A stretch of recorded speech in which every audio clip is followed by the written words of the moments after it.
Welcome to Drum and Drummer, a podcast focused on drums, drumming and drummers. I'm George Pickering and that's Ben Winty, and we are both professional drummers in this business we call music. So stick around and join us as we pass the time whilst trying to stay in time. Yeah, the Milky Whites. Yeah. The Milky Whites. Yeah. So that comes out. The Lord's Yoghurt comes out. Yeah.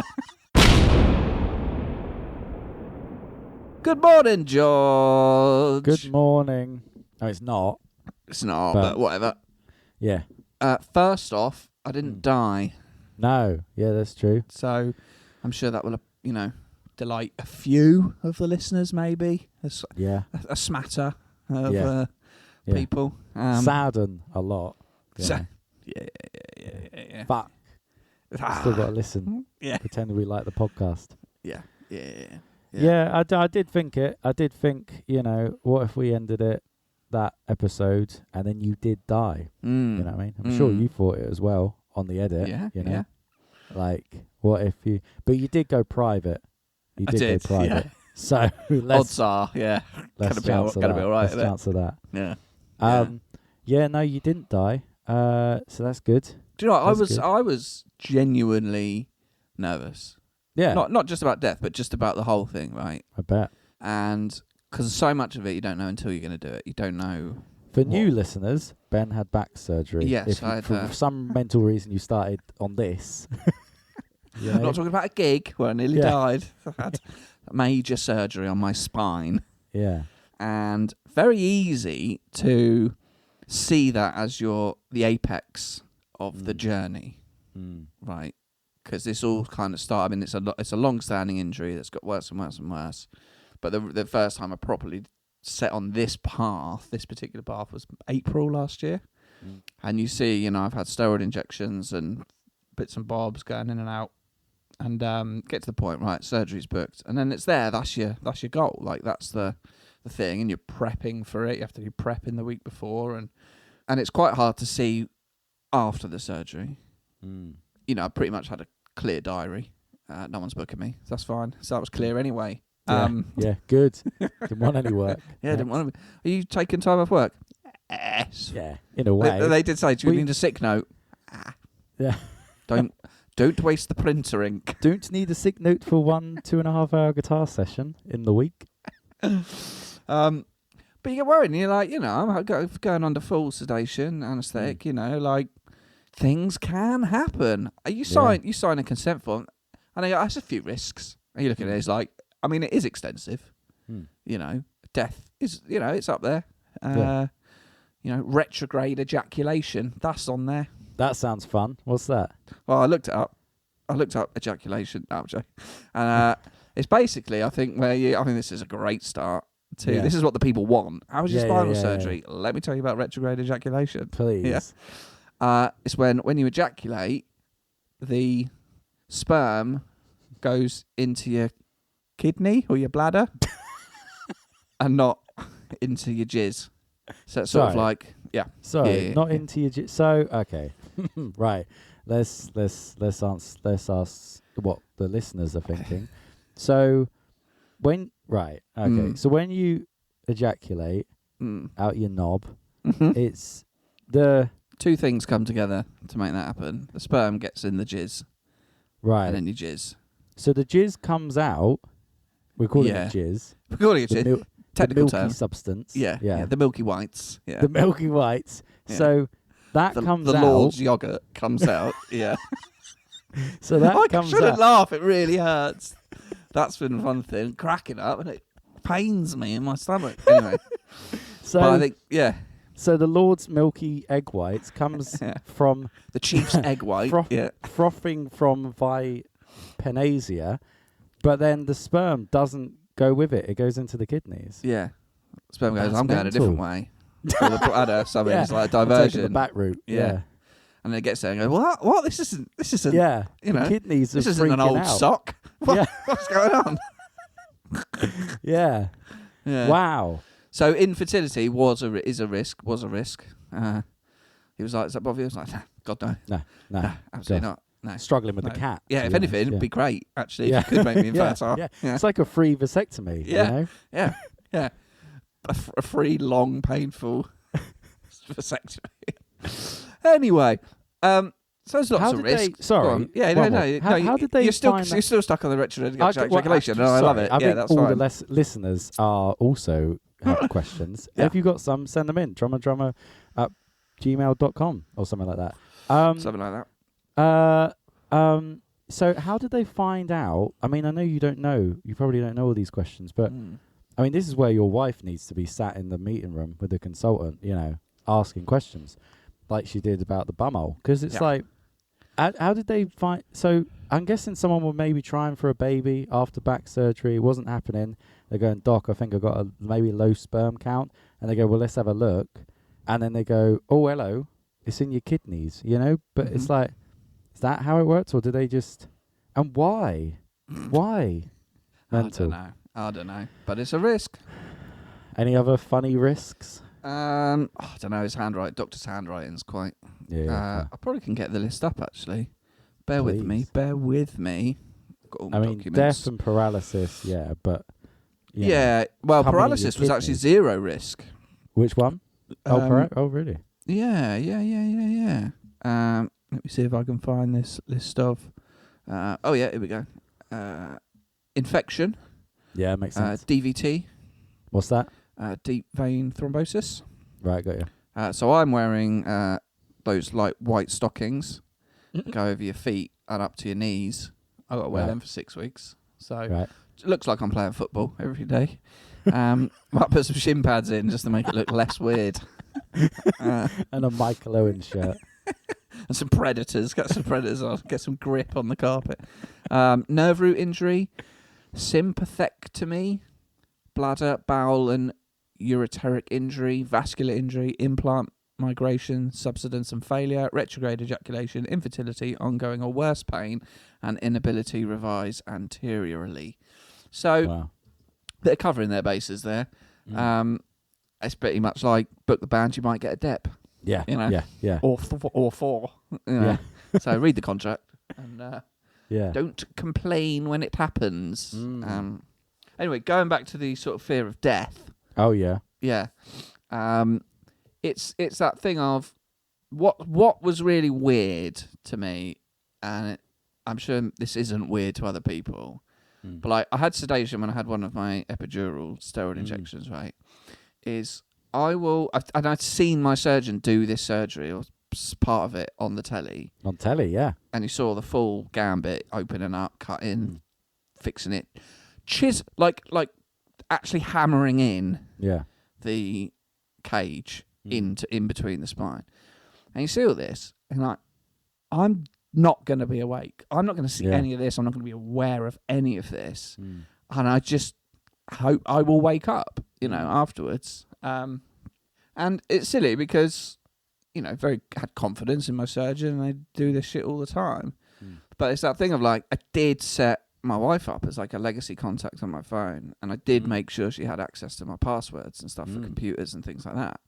Because in the small event of something going wrong, and having recently had a family member, die within the last couple of years, it's fucking handy if those other people left behind can get your shit. Yeah. So it's like, do that, and you're kind of like, well, it's silly, but you're like, well, it's silly if you don't do it. I think it's silly if you don't do it. Do it, and then you're fine. Anyway, I didn't die, so that's good. That's good. That's good. I mean, obviously the surgery, I was, not conscious at all. Do you want me to run you through the weekend? I could do that. I could do that. So, got to the hospital early doors. On the Friday, we left at I think we left at 6 a.m. Got taken up to my room because I went private. And I put my gown on, my white socks, and I had to prepare my special surgery pants. These like really thin white pants they gave in, and just had to wait really. Watched a lot of The Chase. That was on the telly. And I did a lot of nervous shitting. Right. You know the nervous poo.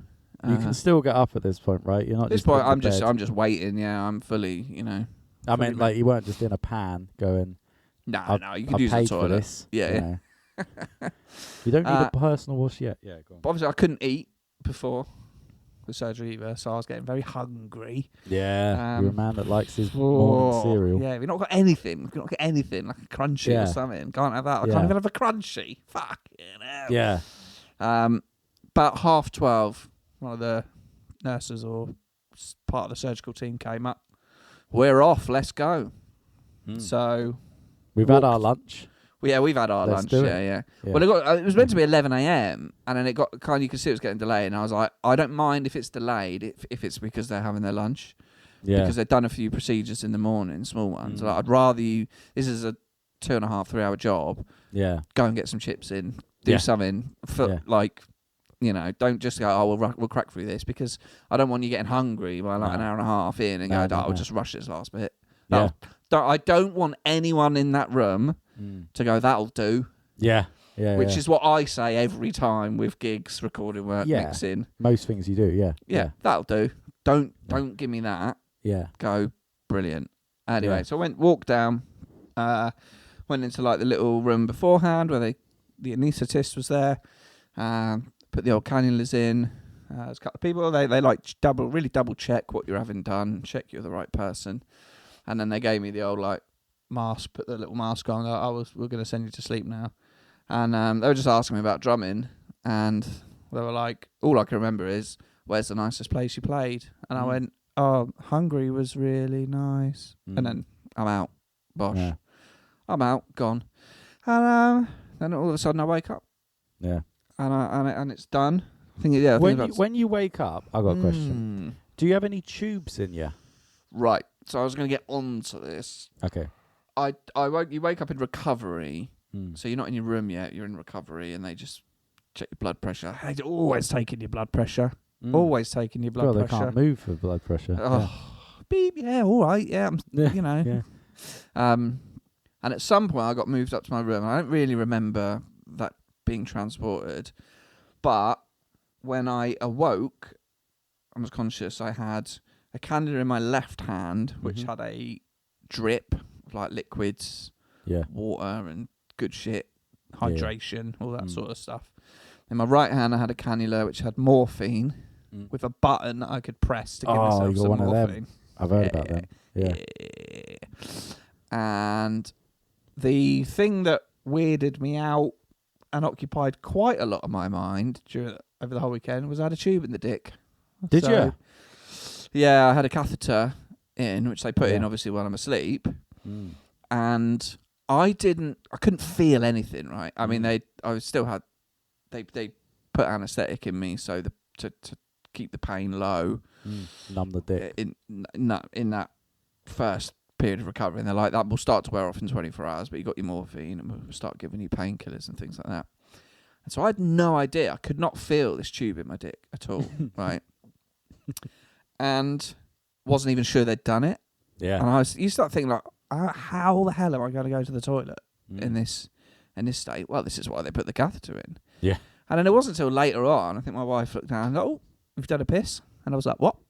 Wow. You've done a piss. Your piss bag's filling up. So it's just on a hook on the side of the bed. I thought, because I knew I was going to have the catheter before the surgery. I knew they were going to do that. I thought I'd have the sensation of, oh, I need a wee. Yeah. And I'd just sit there and piss myself. Goes to the tube. No, I was so wrong. Yeah. The tube goes up your dick all the way into your bladder, bypasses the knob entirely, and just takes it out the tube as and when. Wow. So, I mean, I had that in till like Sunday morning. So that period, like, I didn't go to the toilet. Like, I kept filling up the piss bag, obviously. But had no sensation or feeling of doing a wee. That's interesting. So that was quite weird. But when I woke up and was in the room, like, I felt pretty good. I couldn't really feel much, like, pain-wise or anything like that. Felt quite surreal that it had been done. I was shown, my surgeon took a picture of the X-ray of the bits in, which I think I put on Instagram. Yeah. Which is quite weird, quite cool. And then it was basically just like, kind of, I was in there till Sunday evening. First, like, I had to sleep on my back, which I don't like doing, but I had lots of drugs, I had my morphine drip, watched a lot of the darts that was on, watched the chase, had meals. And then, I don't know, like, a physio came on Saturday, the day after. And the first step was to just get up, and we're just going to walk around the room a little bit. And that was it was very hard to get up. So, I got one of them bed that angles. And then to get myself up, because you're like, he's just cut through my abdominal muscles in the lower part of my, torso. So there's no core. Yeah. Well, there was a core to begin with, Yeah. but there's no strength there at all. My belly's like, it's really swollen. Feels very bloated, swollen, sore to the touch. And I got up and it was like, wow, this is really hard standing up. This is really difficult to do, but fair enough. But then you're at a point, I've still got a tube up my dick. Yeah. So I've got no pants on. So I've just got my gown. Yeah. And you just have to go, well, this is it. Okay. Yeah. I might be coming in my kidneys. Who knows? Who knows where this... I could be coming out my fingernails. What? I don't know how he's wired me up. You know what I mean? There's some cowboy plumbers out there. Yeah. And but I'm just in a gown. And then I was like, now I can feel the tube in my dick. Right. He's holding the piss bag. The physio's holding the bag of piss. Yeah. And I can feel, there's a tube in my knob. Yeah. I got no pants on, in front of a strange man. Let's have a walk around the room. Yeah. Had a little walk, got lightheaded, sat down. That was my work for the day done. Great. And then, Sunday, physio came again, did another little walk. Then later on in the afternoon, we did another walk. Just a bit outside the room and just tried some stairs, because they're the ones who had to say whether I could go home or not. But eventually the tube got taken out of my dick. Right. And I was really worried about this. I was worried about this because they put it in. I was asleep. Yeah. Yeah. And I saw the tube. It's not a small tube. It's not. No. It's not a thin. You leave like a 2B pencil. Do you know what I mean? Or even like a Sharpie. Like Jesus. You're like, really? You've got to get this out. What's this gonna be like? Yeah. I don't. Leave it in. I'll piss in a bag forever. Yeah. I'll This just is carry me that now. around. I'm 40, but yeah. That's for the rest of my But life. to be fair, if I could just have one of them for when I just go out on the Guinea. Yeah. Oh. At a gig? You kidding me? That'd be amazing. But even, like, you go down the pub and it's like, some places have a little jukebox on the table. Now on this table, everyone gets a catheter. Yeah. So, lads, she'll plug in, tubes up the knob, and then you can just stay at the table for the whole night. You don't have to go to the toilet. Table Brilliant. service. Go to, spoons. Yeah. Get on the app. Get on the app. Everyone get on the catheter. Be great. But the first night I was in, they were like, the nurses came in so regularly to like take a blood pressure, give me medication, things like that. So it's hard to get to sleep anyway. But then you keep getting, I'm fucking trying to sleep it, but yes, look after me so I don't die. Yeah. Better night's sleep the second night. And then about 6 a.m. on the Sunday morning, nurse comes in, lovely lady. And this was great because I was worried about the tube up the knob coming out. She just did it. She just did it really quickly. Like, wow. I was still like half asleep. She's like, right, I'm going to take your catheter out. Whoa, there it is. Funny feeling. Whoa.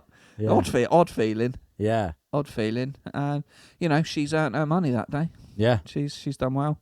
Yeah. And then, I think physio, everyone was happy for me to go home. Surgeon and anaesthetist popped back in, so I was getting on. The fact I could walk and do some stairs, they were like, yeah, get out of here. But I got delayed because across the road is University Southampton Hospital, like a big normal hospital. On that day, they had a massive fire. Right. And so had to evacuate an entire ward. And so the private hospital next door took on some patients and a lot of doctors had to go help. So it just took a while to get the final sign off for me to leave.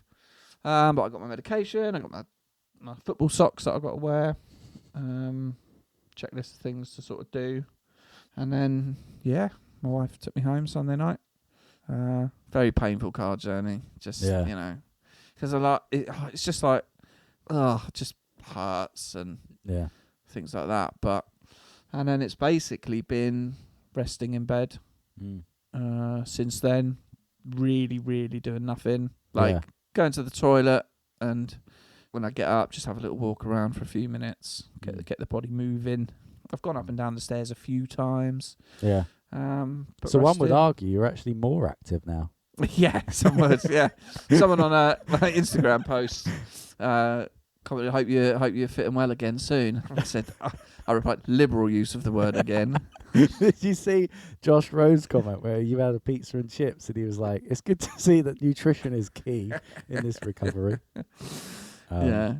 Oh yeah. One Great. downside, one thing they told me to expect was I didn't do a shit for 5 days. Yeah, I heard this. Yeah. That's That was mental. talk of the Wonder Year gig, wasn't it? I bet. Yeah. Of course Yeah. it was. Yeah. How's Ben? Hasn't done a shit for 5 days. Yeah.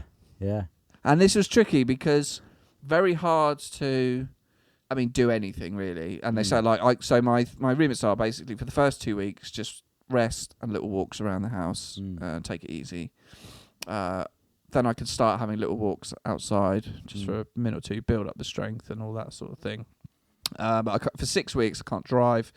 6 weeks I can't do anything. I can't lift anything heavier than a jug of water, a bottle of water, or anything like that.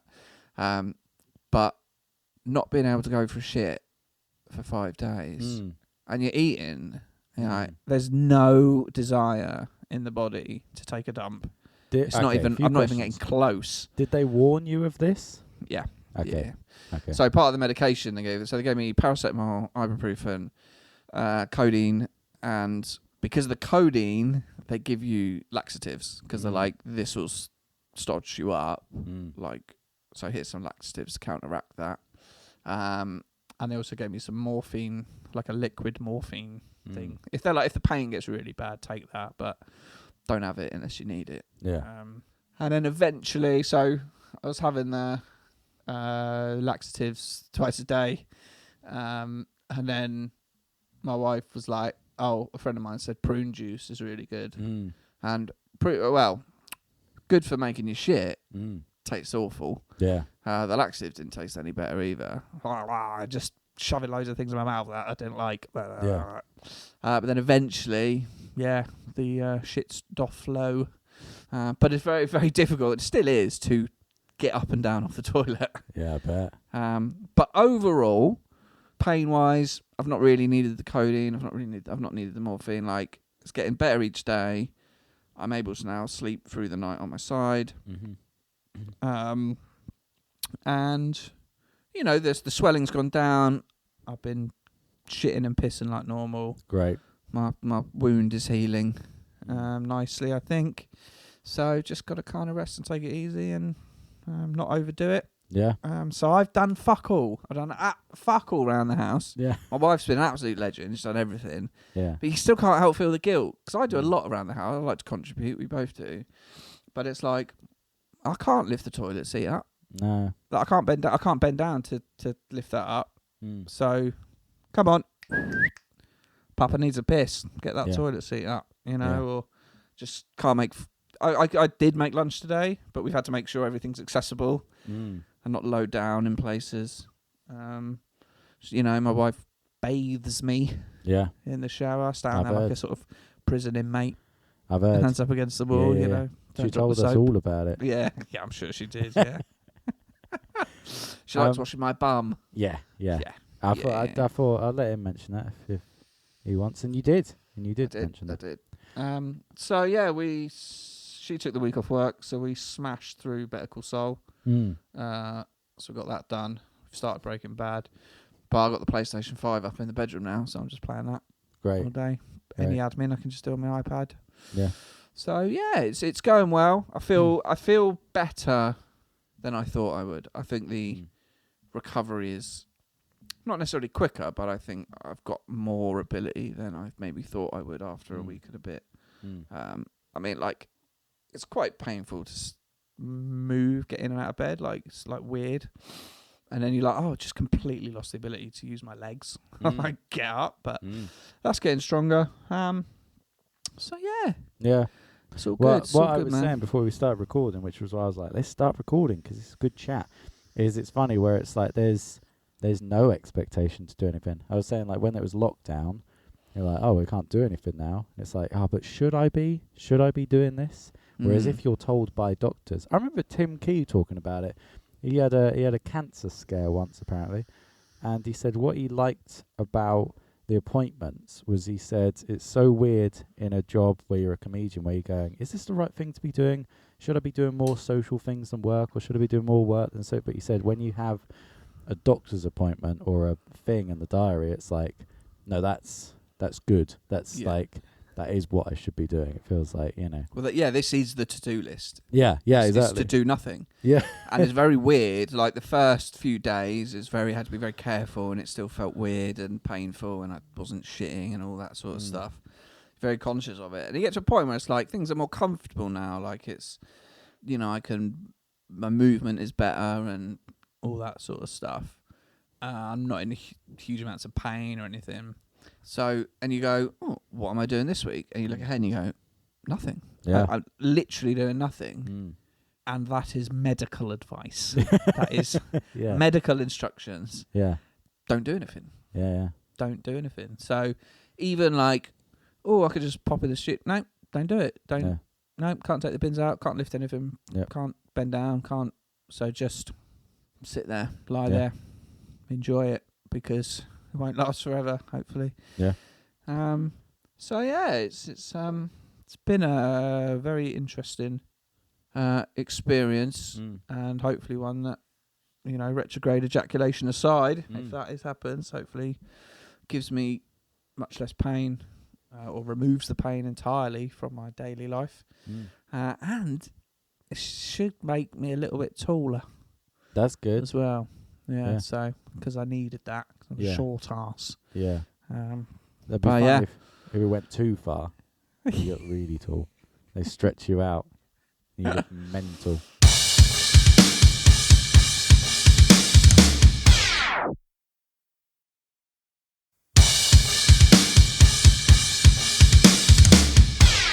Let's move on. But thank you for everyone for your well wishes. Yeah. On Instagram. If you want your post to get likes and I was going comments, to say, far more likes than the have drum back covers, surgery. wouldn't it? Oh yeah. And literally side by side, you can see that. Yeah. Side by side. Here's some drum covers I did. Yeah. Oh, I had surgery. Yeah. Oh, get better. I hope you're doing well. Yeah, exactly. Yeah. I mean, you kind of nailed the sort of that first picture, you in bed in a gown in a hospital bed. That just creams the likes. You know what I mean? Get you know? their attention. You should have And posted that, and then people be like, "Oh, what's wrong?" You're like, "I don't want to talk about it. Why are you Yeah. giving me so much attention?" Yeah. You know? I need the UK hands. You know? Yeah, I need yeah. their messages. Yeah. I should have done I'll that. tell you what was interesting though, is I got the bill for the operation, and I don't have to pay it because it's all through my insurance. Bloody hell! Yeah. Not cheap. Yeah. Not cheap at all. Can you say how much ballpark? I'll tell you off air. Should we do that annoying thing? Yeah, it's so annoying, isn't it? Yeah. Oh, I'll So tell you, annoying. 14 grand. There you go. Wow. You know. Wonder how much of that the surgeon gets. I'd love to know. Yeah. I mean, he's got a Porsche, so probably quite a lot. Yeah. What's his cut? You know. Pro rata. Well, Yeah. And he did. That wasn't his only operation that day. No. You know, lining him up. Even if He's he makes double-digit. 10% of that, you know. Yeah. It's pretty He's good. probably like, great, I've got an acoustic and an evening set in the same day. Yeah. Gosh. Yeah. Exactly. Spinal Extra add-on. £30 for getting there an hour early. Yeah, exactly. Yeah. Anyway, we'll move on. George, what you been up to, boy? Well, drum stuff, just to Yeah. bring the podcast back to drums. My kits this year are a bit like, you ever seen that Steve Harvey bit where he says every man should own 5 suits, and then with these 5 suits you can make 90 different combinations of suits, and it was like a black suit, a blue suit, a green suit, I don't know, something like that, you know. And he was like, you can have the blue trousers with the brown jacket, or you can have the, you know, the salmon jacket with the black tie, you know, loads of stuff. I could go on. Yeah. My drum kits are a bit like this year, because obviously this year start using the big boy, you know what I mean? So I'd say there's 3 variations of kit, right? Talk to me.